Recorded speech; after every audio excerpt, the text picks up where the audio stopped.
I'm gonna show you how I do the design process, and I already did this. Each of the sketch, I photocopied 3 each so that I can decide on type of fabric and the color combination for the client. We really need to consider complexion, about the body type, or the visual illusion that we can highlight. So we have to take note of that. It's a rainy Monday night, and I'm going to give you a little background how we came across with this project and how it came to be. So I was contacted by a Facebook friend. He asked me if I can do the clothes. At first, I declined. But I mean, if it's all for the good cause, I'm all for it. Who am I not to support that kind of dream? So it really convinced me to just help him in whatever way that I can, since I do clothes. And here we are.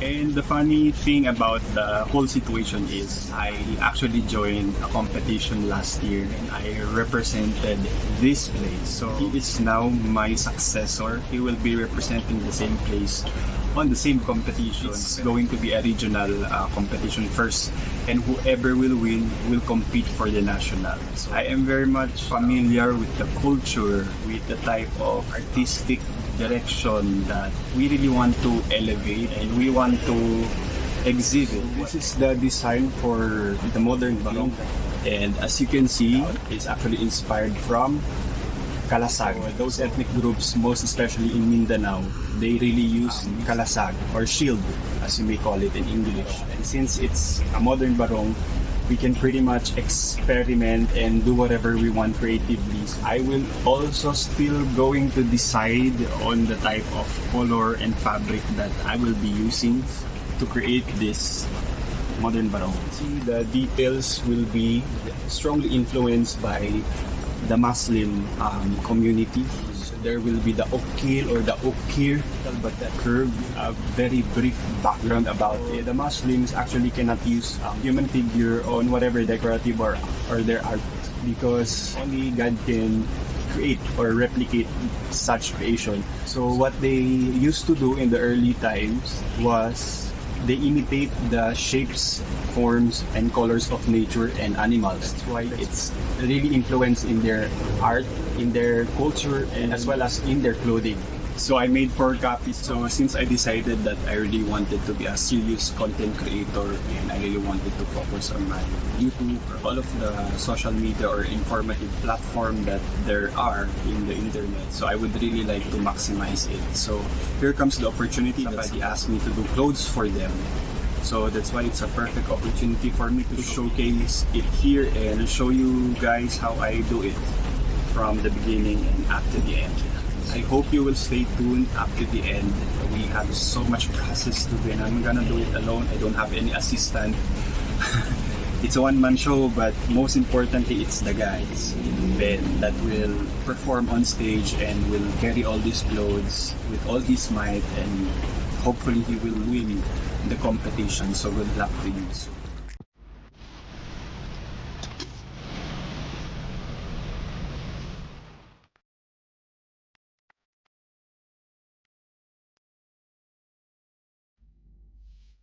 So we are already done putting life to the sketches and doing the color combinations that I think will work best for these clothes.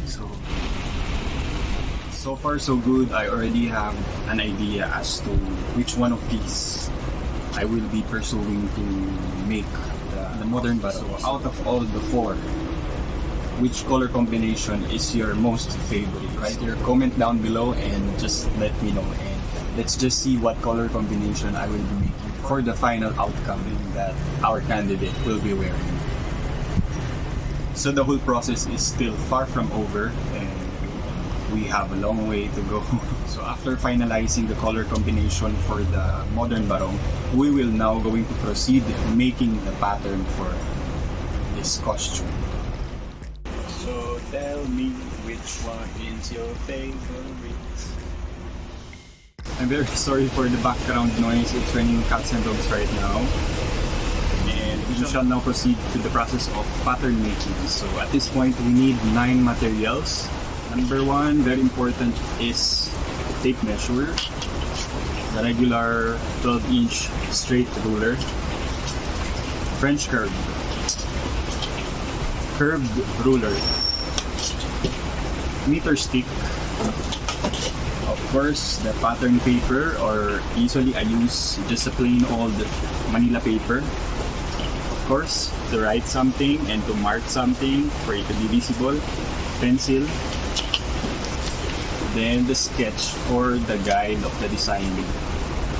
And the most important of all is the measurement of the client. So these measurements we should strictly follow so that hopefully we will not have any error. If there will be any alterations, we can make it, but as much as possible, we really have to accurately make the measurement on the pattern so that we can avoid any alteration or any mistake in the future. When it comes to making pattern, we really have to make sure that you follow the sketch, because the measurement will actually not dictate entirely as to what measurement that we will be using here, what's the circumference of the armhole, like the width of the wrist.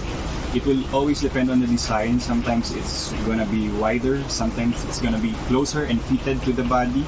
So it really depends on the design. So I will be making a combination of the traditional Barong pattern, but I will make it into like a western suit, like the sharp shoulder instead of the loose one that usually used for like jackets and t-shirt pattern. At this time, I will be making a two-piece sleeve pattern for the sleeves. So for the opening of this front, I will be making just a halfway placket so that the head and the upper body will fit on. The entire closing or the placket will not go all the way down, but it will just end here. As you can see, it will just end there. On the sides, there will be slits since barongs are mostly like that, so we will be also make room for slits on both sides. The sleeves will sport a cuffling, so it's kind of French style, and we will also do a standing or Chinese collar, just a classic one. So those are the important things that we have to consider. So without further ado, let's begin.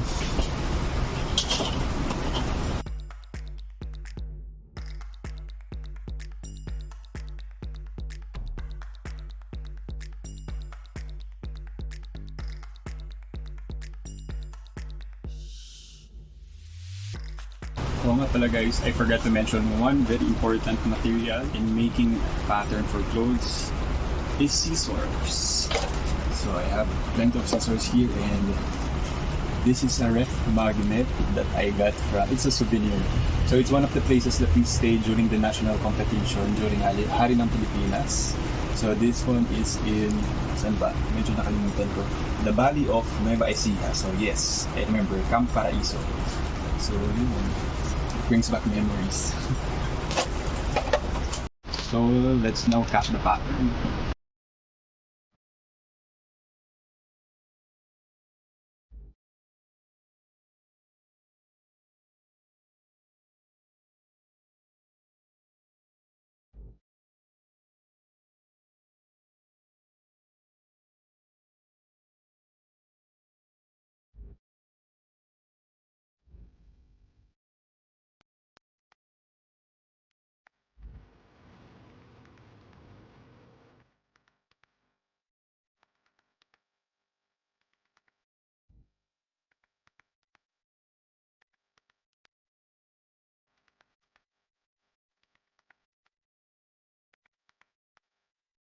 So by the way, this is optional.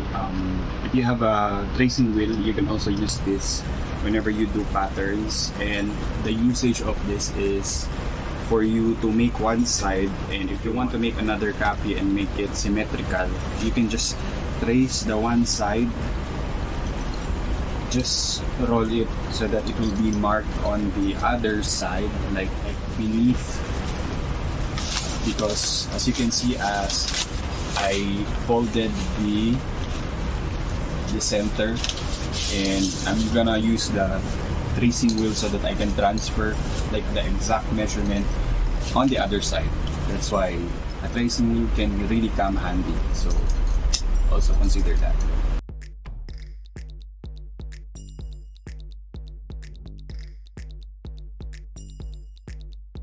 As you can see, I was able to transfer the original pattern on the other side, the half of it, to the other side, so that it will save me time to consider all the measurements on the other side.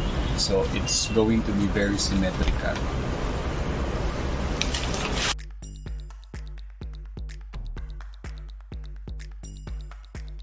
So, and yeah, we're done making the two-piece pattern for the sleeves. So here it is. So as you can see, there's a curve or a slope so that it can give a nice curve around the elbows, from the shoulders down to the elbows. It's usually not straight, so we actually made it a little bit bent. So right now we're going to make the standing or the Chinese collar, and for us to determine the measurement of the standing collar, we have to consider the two patterns. So most especially on the neckline. So this is the front side and this is the back side. So this is the center. So we will be measuring from this point to this point, then from this point also to this point. But we have to consider also, like, this is the center placket. So I also marked because the width of the placket will be 1 1/4. So you don't want a standing or Chinese collar to meet at the center. You really have to leave a tiny space for that. So I think we'll be starting here. So this will be the starting point of our Chinese collar, standing collar. So just get a spare Manila paper that can accommodate the size of the collar. And usually for the collar, the width or the height of it is usually 1 1/2. Or maximum is 1 3/4. Actually, there are some people who do 1 inch measurement for the standing collar, but for this for our modern barong, I will be making 1 3/4 standing collar. So let's begin.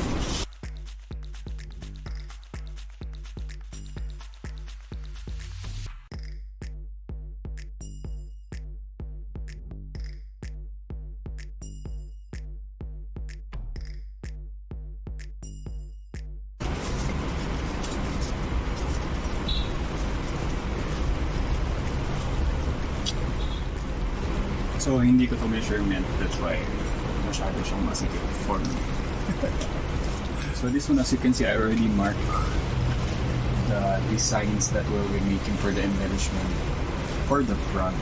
So from the sketch, I already envisioned it on the front side of the pattern. So later on, I will also be making a separate pattern for this one. It's like a bead, but an elongated bead, and I will also do it on a separate fabric so that it will be sewn together in the middle for the placket. So can you imagine?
Thank you very much, guys, for keeping up with me in doing the pattern for the modern barong, and hope you will also watch the part 2 of this project. And on the part 2, I will be cutting the fabric. Then I will already start sewing. I will start with the embellishment in the beading and for the fitting. And hopefully we can also include on the execution of the candidate on stage. So hopefully we'll be able to showcase how he performs on stage and how he carries the modern barong that I did. So thank you very much for watching, and please subscribe to my channel. And if you have any suggestions of the kind of clothes that you want me to do, just put your comment down below and just let me know so that one day I can hopefully make it or make them. So thank you very much for watching this part 1 video of making the modern barong, and have a good day. See you on the other video.